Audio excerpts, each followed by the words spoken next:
Okay, I kind of wanted to show that the way to make a tinder bundle out of bark. This happens to be cottonwood and makes a really good tinder nest, but you have to break it down. You got to take the time if you want to make the nest a good nest. You want it as fuzzy and hair-like as possible, and to do that sometimes it takes a little bit of time, but the time is worth it. You get a long piece like this, you just keep taking it apart with your fingernails until you get it down into narrow, I'll call it stalks. And sometimes there's more than one layer, like there's 2 layers here. Pull those apart and then do it again and make them nice and hair-like. Hair-like is kind of a good objective to get it going to. So this is extremely nice bark here that I got, and they all take time though. Just taking them apart and getting them to the point where you have more hair-like stuff. If something seems really hard and tough, like that piece there, just get rid of it. You want it all really thin and workable. It's called breaking down the fibers mostly. So say you get a bundle about this large, take all your little pieces that fell off as well and put in, and make a ball, and then use a stick or something like this to break down the fibers good. Doing it on a hard surface is important, and a dry surface. Pick up all of the fibers again, put it in, and do it again. The hatchet backs make really good devices for breaking down the fibers. Get a little more heft to it,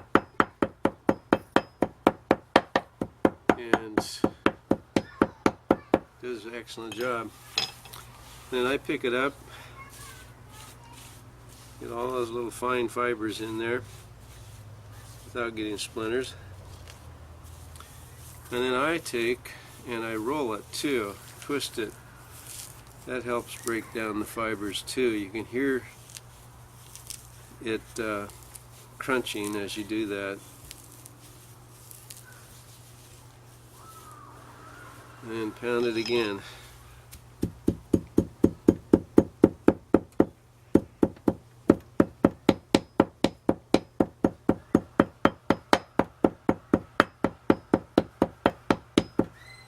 And that is a really nice initial part for your coal to lay in. All of this fine, dusty, actually somewhat dirty probably, is really good stuff. And what I usually do is lay it in a nest that I've made that has a little bit coarser fibers, but not much, so that you got everything held together. And that should make a really nice nest. And we'll try it in a second and prove it out.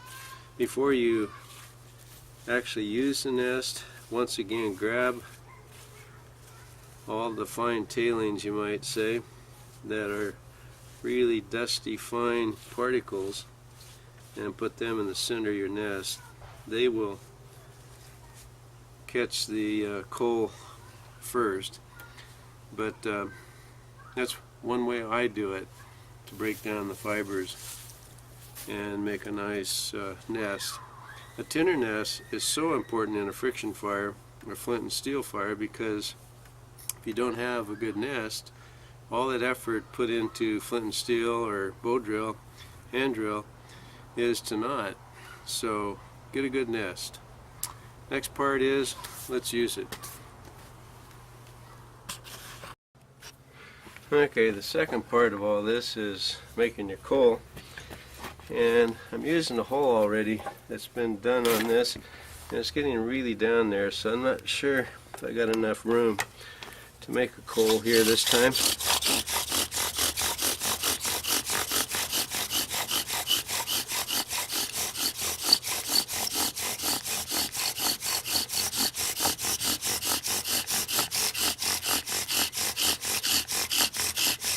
Yeah, I think just went through.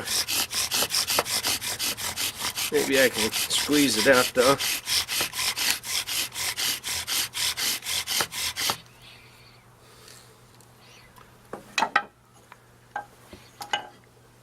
Yeah, we got a coal. Went all the way down to this part. But it's still got a nice coal. Okay, what I did while we're letting the coal grow a little bit is that I put some more coarse pieces on the bottom and my fine powdery stuff down in the center. So I got everything going from really fine powdery stuff to coarser stuff, and it'll catch on the fine stuff, and then it'll actually start to flame on the coarser stuff. There we go.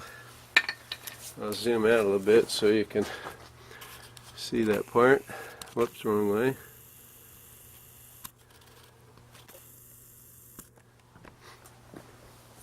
The wind's blowing that way, so I'm going to hold it this way.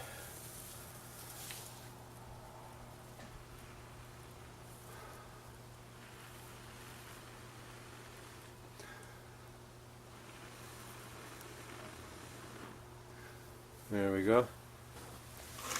So I caught on to the real fine stuff in there, but then the flame actually started getting these coarser pieces. So the rule of thumb is to do what I said before, make it really fine powdery stuff in the center, followed by a little coarser stuff. It helps you hold the nest. See how coarse it is here? Helps hold the nest as well as actually catching it on the flame, because otherwise you're going to have powder with a bunch of just embers, little embers going, and no flame at all.